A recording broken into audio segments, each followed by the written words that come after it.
नमो बुद्धाय, जय भीम, जय संविधान, जय मूल निवासी, जय जोहार, जय मंडल। मैं हूं द वॉइस ऑफ बहुजन से डायलाल यादव। जिस साथियों आए दिन आरएसएस पर बहुत बड़े गंभीर आरोप लगते हैं, जैसे कि देश का सबसे बड़ा संगठन है आरएसएस और आरएसएस की पार्टी है जो बीजेपी, जो कुल मिलाकर आज 22 से अधिक राज्यों में उसकी सरकार खुद की एवं गठबंधन की सरकार है। और हमेशा विपक्ष और इतिहासकार यहाँ कहते हैं कि 1925 में जो आरएसएस संगठन बना है उन्होंने आजादी की लड़ाई नहीं लड़ी है, और यहां तक कि इंकलाब जिंदाबाद के नारे से लगाकर, वंदे मातरम के नारे से लगाकर किसी ने भी अंग्रेजों को भारत छोड़ो आंदोलन किया हो और अंग्रेजों को भगाने में सहयोग किया है तो ऐतिहासिक हमें प्रमाण दे, जिसको लेकर आए दिन विवाद चलते रहते। उसको समझने के लिए हमें सबसे पहले जाना पड़ेगा हमारे इतिहास में। मुगलों के आने के पहले भारत में हिंदू स्वरणों का ही शासन था, और 15वीं शताब्दी में भारत में बाबर का आना होता और अंतिम बहादुर शाह सफर 1857 तक उनका शासन रहता, तो जिसमें मुगलों और हिंदू स्वरणों का कुल मिलाकर गठबंधन की सरकार होती है और मिलजुल कर वो राज करते हैं, जिसमें SC ST OBC का कोई प्रतिनिधित्व नहीं होता।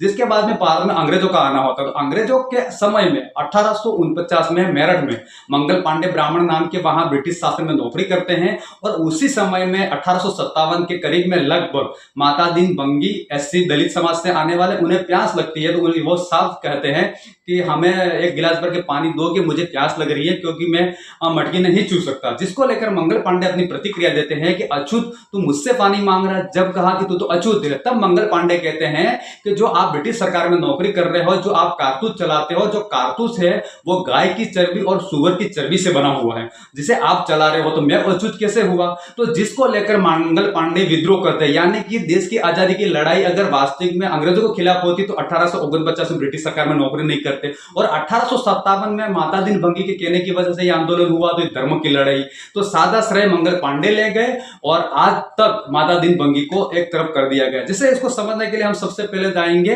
कि आरएसएस की स्थापना कैसे हुई। जी दोस्तों, महाराष्ट्र के नागपुर में डॉक्टर केशव बलिराम हेडगार का जन्म चित्तपावन ब्राह्मण में होता है, और 1910 में वो डॉक्टरी की पढ़ाई के लिए कलकत्ता जाते हैं। 1915 में उनकी डॉक्टरी की पढ़ाई पूरी हो जाती है तो नागपुर आते हैं, और 1919 में वो कांग्रेस ज्वाइन करते हैं। जिस समय कांग्रेस और हिंदू एवं मुस्लिम समाज के लोग मिलकर भारत छोड़ो आंदोलन चला रहे थे, जिस समय हेडगार जी ने पूरी अपनी विचारधारा अलग रखी, और 1925 में विजयादशमी के दिन आरएसएस राष्ट्रीय स्वयं सैनिक संगठन का निर्माण और घोषित किया। उसके बाद 1926 में पहली मोहितवाड़ा में एक आरएसएस की शाखा लगाई, जिसको पूरे देश में फैलाना था, जिसको लेकर वो वाराणसी बनारस जाते हैं। बनारस में जाने के बाद सदाशिव गोलवलकर के साथ उनकी मुलाकात होती है, जिसको अपनी पूरी विचारधारा समझाते हैं, जिससे प्रभावित हो जाते हैं गोलवलकर। तो गोलवलकर उनका प्रचार प्रसार भी कर रहे हैं, और उनके बाद वो काफी डिस्ट्रिक्ट होने के बाद वो संन्यास ले लेते हैं गोलवलकर जी, फिर पश्चिम बंगाल में जाते हैं। तो उनके बाद उनकी गुरु की मृत्यु के होने बाद वो असमझ स्थिति में रहते, तो वापस नागपुर की ओर प्रस्थान करते हैं। तो नागपुर में गोलवलकर जी और एक हेडगार जी की दूसरी बार फिर मुलाकात होती है, तो जिसके चलते हुए 1940 में हेडगार जी की मृत्यु हो जाती है, तो उनका दूसरा चर्चा संचालक गोलवलकर जी को बना दीजिए। गोलवलकर जी एक किताब लिखते हैं बंच ऑफ थॉट, और उसका ईसाई और इस्लामिक की तरफ होता है रूप, तो काफी विवादित भी रहा। उसके बाद एक वो संगठन का निर्माण करते हैं BHP, विश्व हिंदू परिषद, और उसके बाद में वो छात्र राजनीति के लिए फिर एक अलग संगठन तैयार करते हैं ABVP, अखिल भारतीय विद्या परिषद, और उसको लेकर एक भारतीय जनसंघ की भी नींव डालते हैं, जो आगे जाके भारतीय जनता पार्टी बनती है। उसी को लेकर उन्होंने 1948 में जैसे कि महात्मा गांधी की हत्या करता है नाथूराम गोडसे, जो आरएसएस से निकला हुआ होता है, जिसको लेकर सरदार वल्लभ भाई पटेल आरएसएस को पूरी तरह से बैन करते हैं, जब यहाँ मामला विवादित आता था। और 1973 में गोलवलकर की मृत्यु हो जाए। सर संचालक सदाशिव गोलवलकर की मृत्यु के बाद तीसरे आरएसएस सर संचालक मधुकर दत्तात्रेय देवसर चुने गए थे, जो उनका सफर 1973 से लगाकर 1994 तक का रहता है, जो उन्होंने साल के 365 लगातार दिन आरएसएस की दैनिक शाखाएं लगाना शुरू कर दी, और अपने कार्यकर्ता को कहा कि रविवार के दिन भी छूट नहीं होनी चाहिए, रविवार के दिन गांव की गलियों में जा जाकर आरएसएस का प्रचार प्रसार करें। और आगे जाकर भारतीय जनसंघ से लगाकर भारतीय जनता पार्टी को राजनीतिक मदद मिली, जो आगे 1990 के बीच में आकर एक ऐसा दौर आया जो राम मंदिर का मुद्दा बना। लेकिन इंदिरा गांधी ने 1975 पर आरएसएस प्रतिबंध लगा दिया था, क्योंकि जयप्रकाश का वो एक आंदोलन था जिसमें बाकायदा आरएसएस के लोगों ने शामिल हुए, जिसको लेकर इंदिरा गांधी ने प्रतिबंध लगा दिया था। 1977 में वापस इसको खत्म किया, यानी कि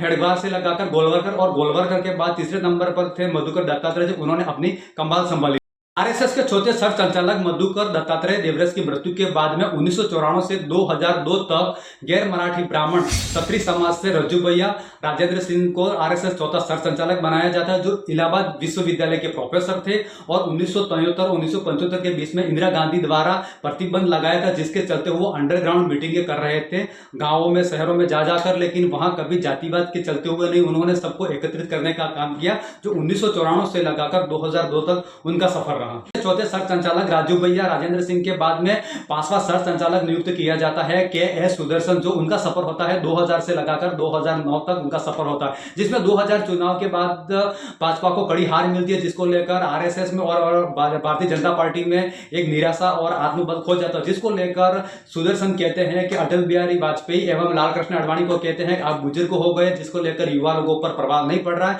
तो आपको इस्तीफा दे देना चाहिए ताकि लोगों में युवा में एक जोश बढ़े, तो आगे जाकर पार्टी में कोई रुख बने और पार्टी कुछ आगे बढ़कर कोई भी काम कर सकते, जिसको लेकर राम मंदिर आंदोलन की गति पकड़ी। जो राम मंदिर का आंदोलन वास्तव ओबीसी के मंडल आरक्षण पर लागू था, तो वहां जाकर उनको गति मिली, जो बीजेपी को सरकार बनाने में बहुत बड़ी भूमिका रही। यहाँ आरएसएस के 5वें सर संचालक सुदर्शन जी के बाद 2009 से लगाकर 2024 आज तक पशु डॉक्टर मोहन भागवत चित्त पावन ब्राह्मण है, जो दैनिक शाखाएं 73,000 से लगाकर 88,000 शाखाएं चलती है और गांवों की गलियों में भी 50,000 से 55,000 तक शाखाएं चलती है। अगर आरएसएस रजिस्टर्ड देशभक्त है तो ये अपना डेटा क्यों नहीं देता, जैसे कि लाखों करोड़ों युवा लोग उसमें जुड़ रहे हैं, उनके पास संपत्ति कैसे और कहां से है ये क्यों नहीं बताया जा रहा है। कि सबसे पहले मासिक है, साप्ताहिक है, उनका एक मिलन होता है, तो मिलन में लाखों लोगों की तादाद होती, तो वो अपना फंड क्यों नहीं दिखा रहे, कहां से उनका संगठन चल रहा है। जैसे कि बात करेंगे अभी दिल्ली में एक इमारत बनी है 13 मंजिला केशव कुंज विहार की, जिसमें 150 करोड़ की लागत से बनाया गया। आरएसएस कौन सा संगठन है, तो पार्टी से जुड़ा है कि संगठन है, तो ब्यौरा क्यों नहीं दे रहा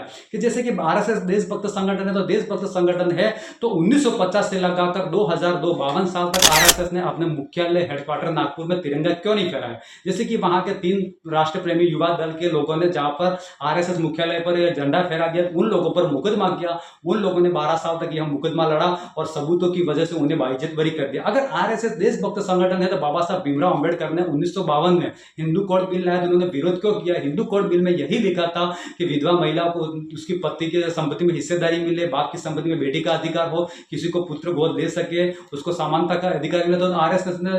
काले झंडे क्यों दिखाए और आरएसएस ने बाबा साहब के पुतले क्यों जलाए। जैसे कि बात करेंगे आरएसएस इतना बड़ा देशभक्त संगठन है, तो भारत में दलित आदिवासी पिछड़ों की हत्या होती है तो वहां क्यों नहीं बोलता है। मॉब लिंचिंग होती है, यहाँ तक कि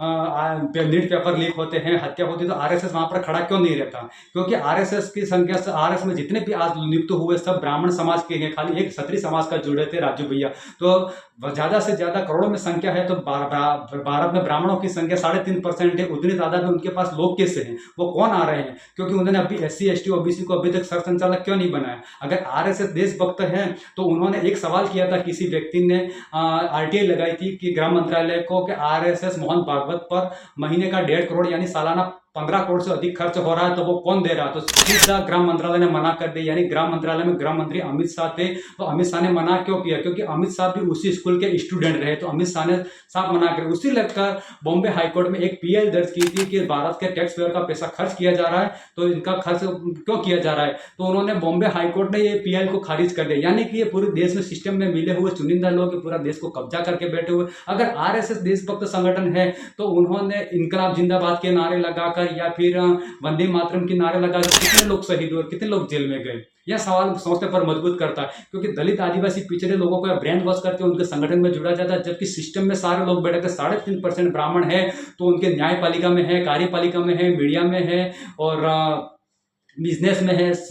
खेल में है, हर जगह उनका कब्जा। तो उनके संगठन में इतने लोगों की तादाद संख्या कि ये वही लोग हैं जो दलित आदिवासी पिछड़े, जिनका ब्रेन वॉश किया गया धर्म के नाम से। अगर आज़ादी की लड़ाई लड़नी थी 1925 से 1947 में, एक तरफ डॉक्टर अंबेडकर अपनी पैरवी कर रहे थे, जैसे कि रिजर्व बैंक ऑफ इंडिया के लिए, उधर महात्मा गांधी और सुभाष चंद्र बोस भारत छोड़ो आंदोलन चला रहे थे, तो उन्होंने अंग्रेजों को भगाने का आंदोलन क्यों नहीं किया। उन्हें मुस्लिम मांस से नफरत थी, तो मुस्लिम को पहले आंदोलन क्यों नहीं किया कि मुस्लिम भारत छोड़ो आंदोलन। जब मुस्लिमों ने 15वीं शताब्दी से लगाकर 19वीं शताब्दी तक राज किया भारत में, तो उन लोगों ने उनके लिए आंदोलन क्यों नहीं चलाया। तो अंग्रेजों को भगाने का समय था, तब ये कहां के इनके साथ खड़े थे। उनका एक भी हिस्टोरिकल डेटा नहीं मिलता देशभक्ति में। यहाँ काफी इतिहासकार और विपक्ष कहना चाहता है, यह विपक्ष का जवाब है, यह मेरा नहीं है, यह विपक्ष ने कबूल किया है। नवाबुद्दीन